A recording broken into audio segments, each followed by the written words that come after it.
Hello guys, आपका अपना YouTube channel classical math में स्वागत है। पिछले वीडियो में हम लोगों ने 3 पॉइंट के बारे में पढ़ा। आज हम चौथा पॉइंट पढ़ने वाले हैं। चौथा पॉइंट क्या है कि चौथा पॉइंट है पारभासी किसको कहते हैं? पारदर्शी। पारदर्शी किसको कहते हैं? इसका पारभासी किसको कहते हैं? पारभासी किसको कहते हैं? और तीसरा है कि अपारभासी किसको कहते हैं या अपारदर्शी किसको कहते हैं? अपारदर्शी किसको कहते हैं? तो ना आप लोगों ने पारदर्शी अपारदर्शी का तो नाम सुना होगा, बट यहाँ पे एक और पॉइंट है, पारभासी किसको कहते हैं। तो सबसे पहले इसके बारे में, तीनों के बारे में हम जान लेते हैं कि आखिर ये क्या है। पारदर्शी नाम से ही स्पष्ट है कि पार मतलब जो आर पार, दर्शी मतलब देखा जा सके, ऐसा मीडियम, ऐसा माध्यम जिसके द्वारा या जिससे उस मतलब आर पार की वस्तु को हम देख सकते हैं। यानी कि बीच में अगर कोई माध्यम ऐसा है और उस माध्यम के हमारे अपोजिट, उस माध्यम के दूसरे साइड अगर कोई वस्तु है, तो उस वस्तु को अगर हम साफ साफ देख लेते हैं तो उसे क्या कहते हैं? पारदर्शी। यानी कि इसका डिफिनेशन बनेगा कि वह माध्यम जिसके द्वारा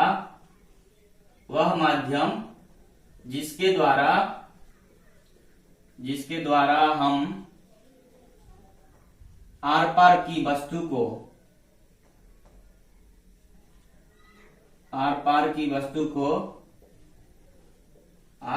वस्तु को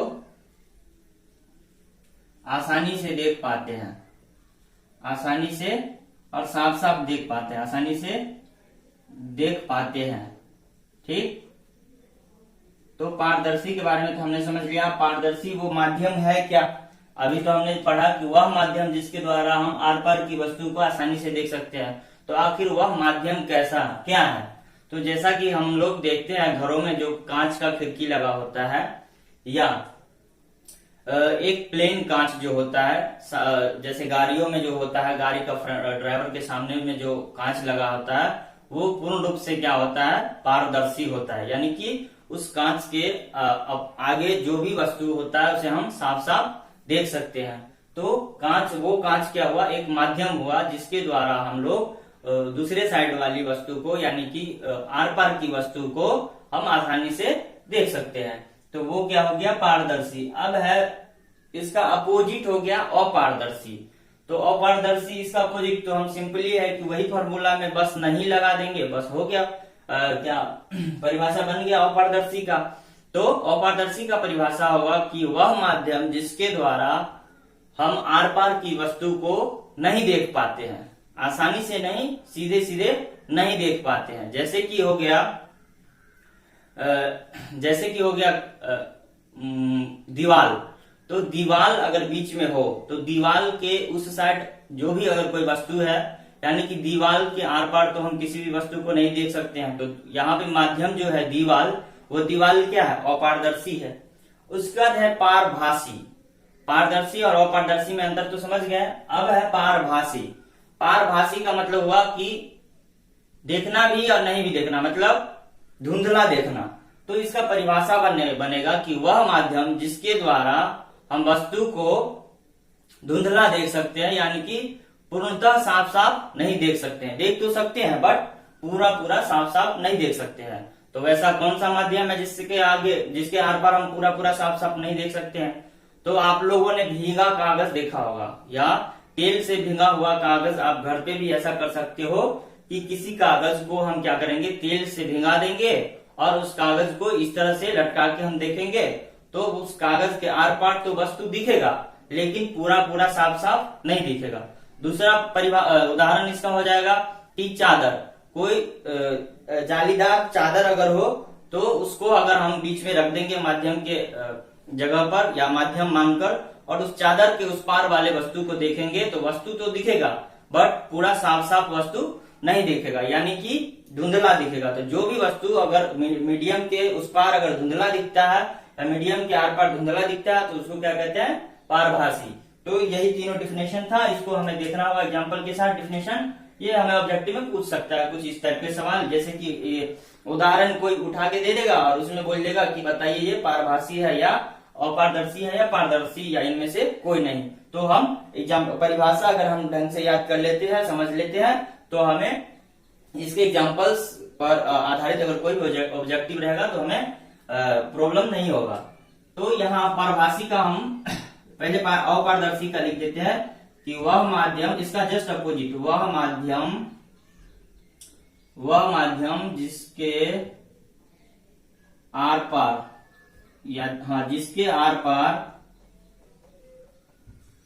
जिसके आर पार वस्तु को नहीं देख सकते हैं, वस्तु को नहीं देखा जा सकता, देखा ही नहीं जा सकता, कुछ भी नहीं देख सकते हैं। जैसे कि एग्जाम्पल क्या हो जाएगा, तो दीवार जो है वो क्या है, पूर्णतः अपारदर्शी है, मतलब दीवार के आर पार हम कुछ भी नहीं देख सकते हैं। इसी तरह से दीवार हो गया एटसेट्रा एग्जाम्पल। और उसके बाद है आप लोग इसका और एक्स्ट्रा जो है वो आप लोगों की किताब में भी दिया गया है, तो वहां से भी आप लोग देख लीजिएगा और याद कर लीजिएगा। फिर है पारभासी, इसका बोलेंगे वह माध्यम, आज हमें 3 ही पॉइंट पढ़ना है, ये और उसके बाद परावर्तन का नियम और उसके बाद परावर्तन इसको कहते हैं वो। तो वह माध्यम जिसके द्वारा आर पार की वस्तु को आर पार की वस्तु को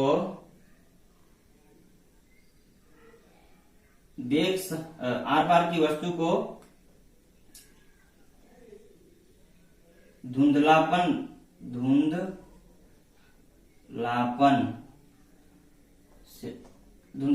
में देख सकते हैं, धुंधलापन में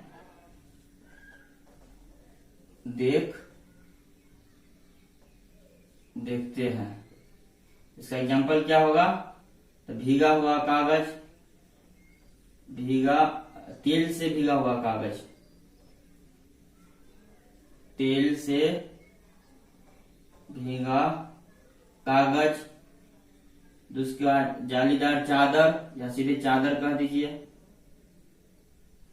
ठीक है, एटसेट्रा। तो अभी हमने इस तीनों के बारे में जान लिया और इसका एग्जाम्पल हो जाएगा पारदर्शी, जैसे कि प्लेन कांच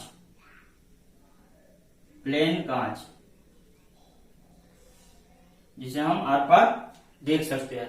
तो पारदर्शी, पारभासी और अपारदर्शी हम लोग समझ गए। अब आगे आइए, ये 4 पॉइंट तक था, उसके बाद अगला है नेक्स्ट, आगे हम लोग पढ़ेंगे कि परावर्तन किसको कहते हैं। आगे पढ़ेंगे परावर्तन किसको कहते हैं। तो परावर्तन के बारे में हम लोग और अच्छे से जानेंगे कि परावर्तन कहते किसको है। प्रकाश के बारे में हमने तो पढ़ लिया, उसके बाद अब हमें पढ़ना है प्रकाश का परावर्तन। अब हमें पढ़ना है प्रकाश का परावर्तन।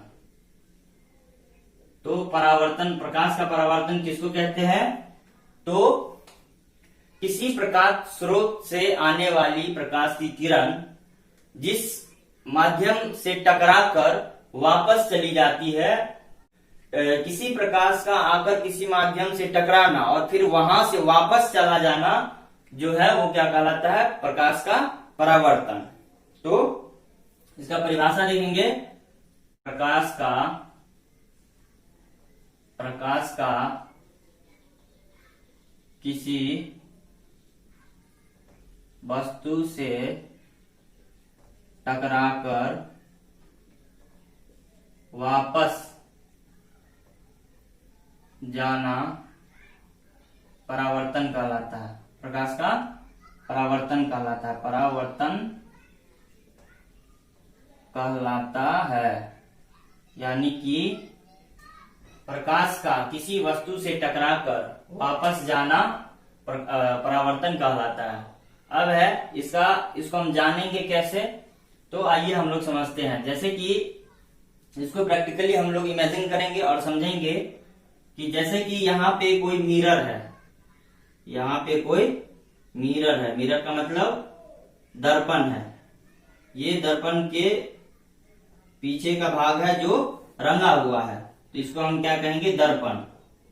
अब प्रकाश के परावर्तन को अच्छी तरह से समझने के लिए इसे हम चित्र के द्वारा समझते हैं। आइए तो ये है दर्पण। तो इस दर्पण में जो है, मान लीजिए कि यहां से प्रकाश का कोई स्रोत है, वो आ रहा है यहाँ, ठीक है, और यहां से फिर टकराने के बाद ये वापस मुड़कर अगर इधर चला जा रहा है, ये प्रकाश का स्रोत है ना।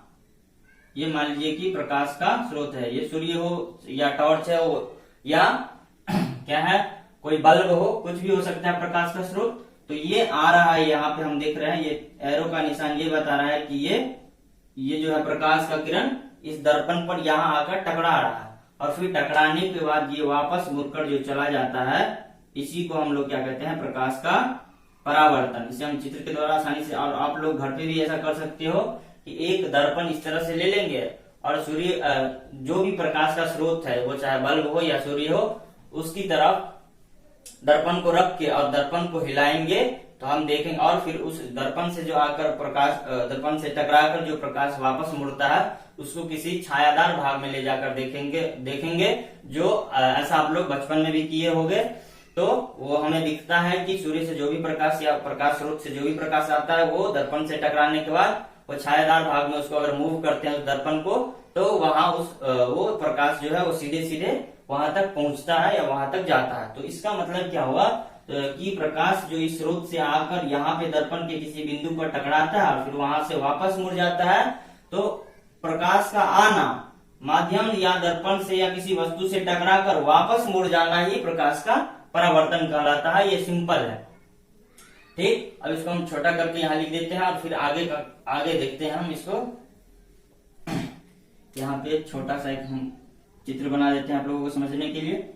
ये दर्पण का पीछे का भाग, हाँ, यहाँ पे जितनी अधिक चिकनाई होगी, यानी कि दर्पण की या कुछ भी ऐसा माध्यम हो जो चमकीला सतह जिसका जितना होगा, है ना, वो उस प्रकाश को उतनी ज्यादा मात्रा में परावर्तित करेगा, मतलब एब्जॉर्ब कम करेगा और रिफ्लेक्ट ज्यादा करेगा, ठीक है। और जैसे कि वही अगर हम क्या करते हैं, जिसका सतह चिकना कम होगा, उस पे अगर प्रकाश देखते हैं, तो उससे जो प्रकाश रिफ्लेक्ट होता है, परावर्तित होता है, वो क्या होता है, वो थोड़ा कम मात्रा में रिफ्लेक्ट होता है। लेकिन जिसका सतह जितना चिकना होगा, इस दर्पण का पीछे से एक चांदी का परत, जिसे हम रजतीकरण कहते हैं, कि यानी कि रजत का परत यानी चांदी का परत, और उसके बाद बाहर से उसको क्या करते हैं, उसी साइड से उसको कुछ गाढ़े कलर से, गाढ़े रंग से उसको रंग दिया जाता है। तो उससे जो है वो दर्पण का जो सतह है वो बहुत ज्यादा चिकनापन हो जाता है, और उससे प्रकाश का लगभग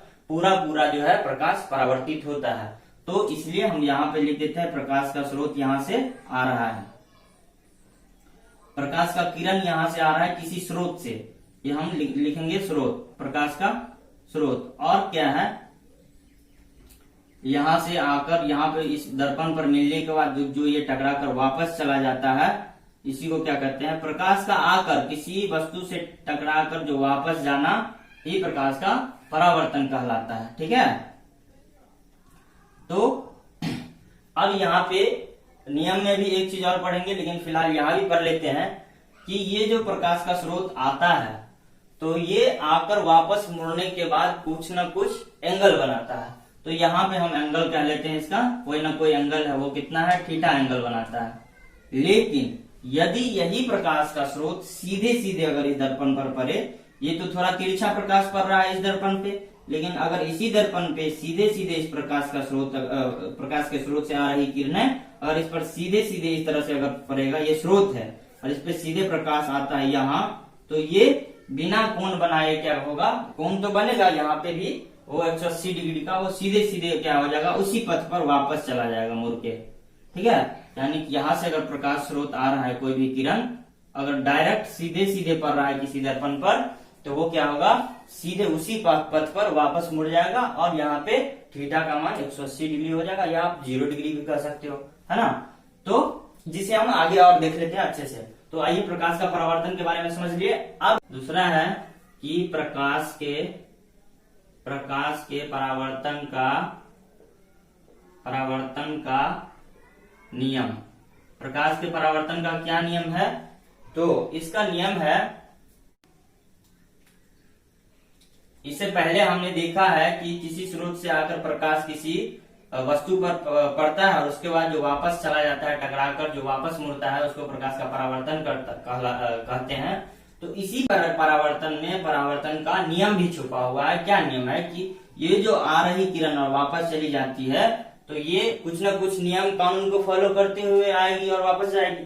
सीधे सीधे तो ऐसे नहीं। क्यों नियम कानून को फॉलो करेगी कि यहाँ पे थीटा डिग्री जो एंगल बना रहा है, तो जरूर इसमें कुछ न कुछ मैथमेटिक्स है जो कि इसको फॉलो करवा रहा है या कर रहा है। तो उसको हम इस तरह से परिभाषा लिखेंगे, प्रकाश के परावर्तन का नियम, जिस नियम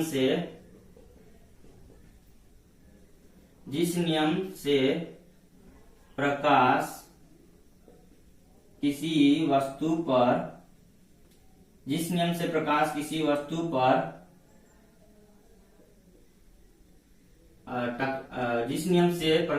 वस्तु पर आकर या टकराकर, लिख देंगे टकराकर,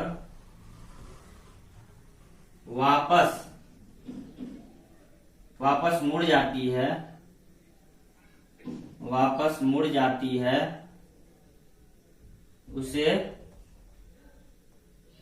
उसे प्रकाश के परावर्तन का नियम कहते हैं। परावर्तन का नियम कहते हैं। जैसे कि देखिए, फिर से एक बार हम देख लेते हैं। प्रकाश का परावर्तन किसको कहते थे? कि प्रकाश का आकर किसी वस्तु पर टकराना और फिर वापस मुड़ जाना, वो क्या कहलाता था? प्रकाश का परावर्तन। और यही प्रकाश का आना और वापस मुड़ना, ये जिस नियम को फॉलो करते हुए वापस मुड़ता है, उसी नियम को प्रकाश का परावर्तन नियम कहते हैं। आप कैसे कहते हैं, क्यों कहते हैं और इसका क्या मैथमेटिक्स है, आइए हम लोग अब समझते हैं। तो इसे समझने के लिए हम लोग इसे चित्र के द्वारा देखेंगे। हम इस तरह से बनाते हैं कि ये क्या है? परावर्तक सतह, या सीधे हम कह सकते हैं कि कोई दर्पण है जिसका पीछे से ये रंगा हुआ भाग है, ये समतल दर्पण है, और इसको हम लिख देंगे समतल दर्पण। अब यहाँ से किसी प्रकाश स्रोत से यहाँ पर जो प्रकाश आ रहा है और यहाँ टकराने के बाद ये वापस जो मुड़ रहा है, यानी कि ये प्रकाश का किरण यहाँ आ रहा है और आने के बाद ये वापस मुड़ रहा है, तो ये आ रहा है और ये वापस जो मुड़ रहा है, तो इसको हम लोग, जो प्रकाश का किरण किसी सतह पर टकराता है, आकर मिलता है, उसको आपतित किरण कहते हैं। और टकराने के बाद जो वापस मुड़ता है, उसको हम लोग क्या कहते हैं? परावर्तित किरण। ठीक है। और फिर इस यहाँ पे जो थीटा कोण बनाता है, तो यहाँ पर हम एक और खुद से ड्राइंग करते हैं, एक चित्र बनाते हैं, दर्शाते हैं इसको। यहाँ पे क्या करते हैं, इसे इस तरह से हम लंब खींचते हैं इसके ऊपर, ये इसके ऊपर मैंने लंब खींच दिया।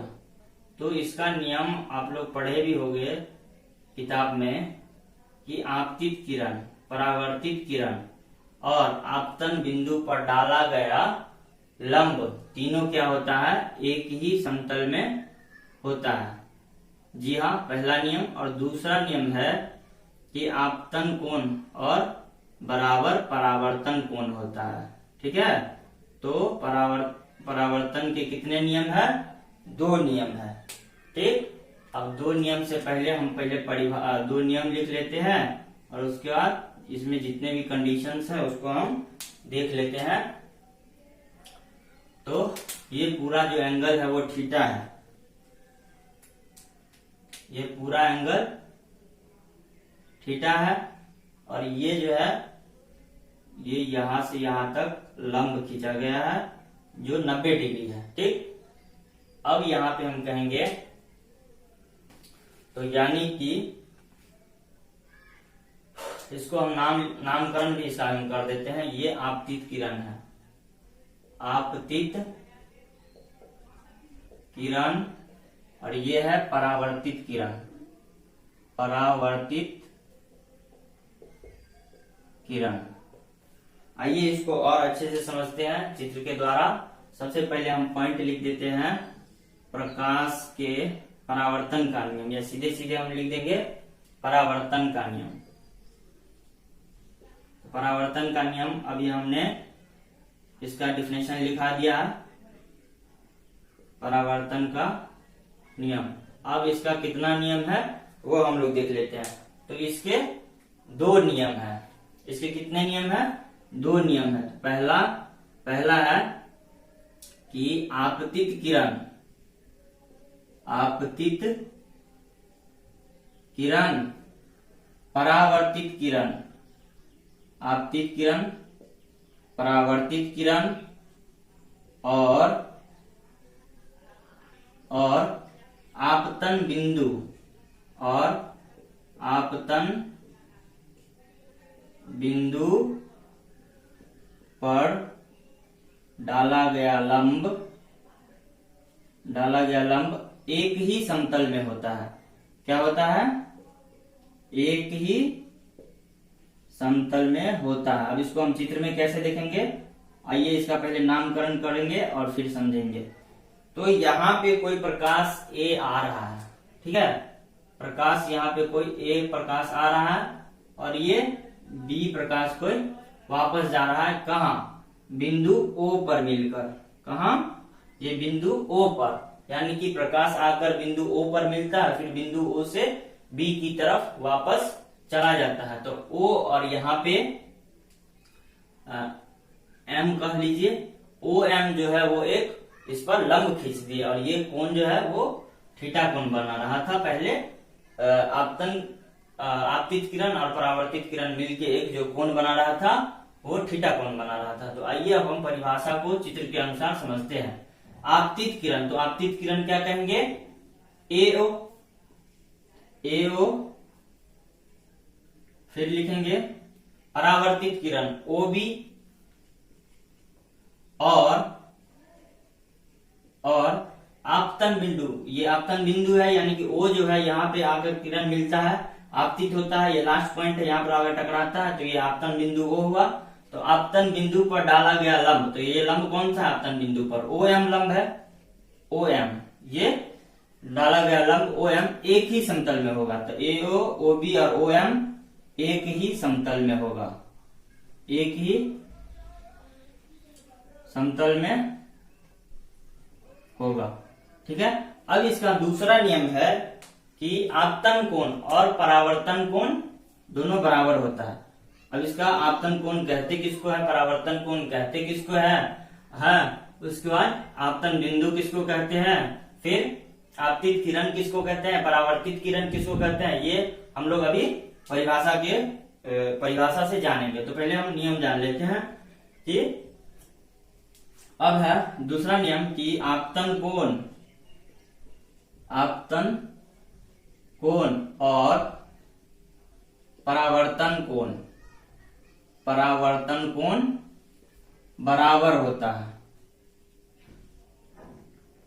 बराबर होता है। ये एग्जाम्स में बहुत ज्यादा सवाल पूछा जाता है। यहाँ हम दूसरा नियम कह रहे हैं कि आपतन कोण और परावर्तन कोण बराबर होता है। तो आपतन कोण किसको कहते हैं कि आपतित किरण और अविलंब जो डाला गया है उसके बीच जो कोण बनता है वो आपतन कोण कहलाता है। तो उसको हम कहेंगे कि कोण ए ओ एम, कोण ए ओ एम, और बराबर क्या होगा, कोण बी ओ एम। ये दूसरा नियम है, बी ओ एम। तो एक बार मैं मुंह से ही बोल देता हूँ, आप लोग किताब से देख लीजिएगा इसका परिभाषा क्या है। तो आपतित किरण का परिभाषा है कि किसी स्रोत से प्रकाश आकर जिस वस्तु पर मिलती है उसे आपतित किरण कहते हैं। परावर्तित किरण किसको कहते हैं, तो आपतन बिंदु से प्रकाश जो वापस मुड़कर चली जाती है, टकराकर वापस चली जाती है, ओ बी जो है वो, उसे हम क्या कहेंगे, परावर्तित किरण कहेंगे। उसके बाद अभिलंब किसको बोलेंगे, तो आपतन बिंदु पर डाला गया लंब वो क्या कहलाता है, अभिलंब कहलाता है। और इसके बाद दो नियम है कि परावर्तन के कितने नियम है, परावर्तन के दो नियम, आपतित किरण, परावर्तित किरण, और आपतन बिंदु पर डाला गया लंब एक ही समतल में होता है, और आपतन कोण और परावर्तन कोण बराबर होता है। तो बस ये नियम था और ये बहुत ही इंपॉर्टेंट है। उसके बाद एक छोटा सा इसमें और कंफ्यूजन रह गया, जो हम इससे पहले जो बताए थे परावर्तन में भी। तो इसी तरह से अगर कोई सीधे सीधे क्या होगा कि बिना आप कोण बनाए ये सीधे सीधे अगर इस पर पड़ेगा तो ये क्या होगा, इसमें अगर कोई प्रकाश यहाँ आ रहा है तो ये बिना कोण बनाए सीधे वापस क्या हो जाएगा, मुड़ जाएगा। तो यहाँ पे जो थीटा है वो थीटा कितना बनाएगा, 0 डिग्री बनाएगा। तो उस स्थिति में हम क्या करेंगे, नियम यही फॉलो होगा, बस ये होगा कि AOM और BOM बराबर कितना हो जाएगा, 0 हो जाएगा। लेकिन और पहला नियम के लिए क्या होगा कि AO, OB और OM एक ही समतल में, ये तो है ही, ये यहाँ समतल का मतलब हुआ एक ही बिंदु पर आएगा और एक ही तल पर होगा, ठीक है। तो पहला नियम तो फॉलो कर लिया। दूसरा नियम होगा बस एंगल में ये हो जाएगा कि यहाँ एंगल कंफर्म नहीं होता था कि कितना एंगल बनाएगा, और थीटा एंगल होता था यहाँ, और यहाँ पे कंफर्म है कि ये कोण AOM और बराबर कोण BOM ये कितना बनाएगा, 0 डिग्री बनाएगा। तो इसके आगे हम लोग प्रतिबिंब के बारे में अगले वीडियो में पढ़ेंगे।